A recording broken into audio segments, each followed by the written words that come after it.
কেমন আছো তোমরা সবাই? একটি নতুন ব্লগে তোমাদের সবাইকে স্বাগত। তো দেখো, আজকে ব্লগটা রান্নাঘর থেকে শুরু করলাম। আমার সমস্ত কাজ হয়ে গেছে, আর এদিকে আমার আছে। তো এদিকে বিট ভাজা হচ্ছে, আর ওখানে ভাত। তো চলো দেখতে থাকো, রান্না টান্না করে তারপরে আসছি।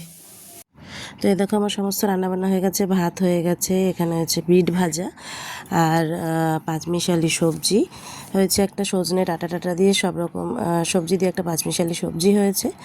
আর এখানে ডাল হয়েছে, আজকে শুধু ডালই করেছি, ডালের মধ্যে কিছু সবজি দিইনি। তো আর হয়েছে কাতলা মাছের ঝোল।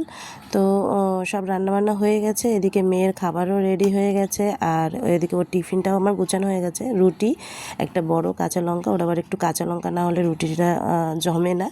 তো ওকে আজকে ওই সবজিই দিয়েছি, আর একটা ডিম ভেজে দিয়েছি। তো এই দেখো, আমার সমস্ত কাজবাজ হয়ে গেছে, সমস্ত কাজ না মানে রান্নাঘরের কাজ হয়ে গেছে, রান্নাঘর পরিষ্কার করা হয়ে গেছে, রান্নাবান্না সব কমপ্লিট। এখন রান্নাঘরের কাজ বলতে শুধু বাসনটা মাজলে হয়। তো এখন আবার ও বেরোবে, ওকে খেতে দেবো, তারপরে মেয়েকে তুলবো, মেয়েকে ব্রাশ করাবো, পরিষ্কার করব, ওকে খাওয়াবো। তো এই দেখো, মেয়েকে খাওয়ানো দাওয়ানো হয়ে গেছে, আমার ঘরদোর সমস্ত পরিষ্কার করা হয়ে গেছে।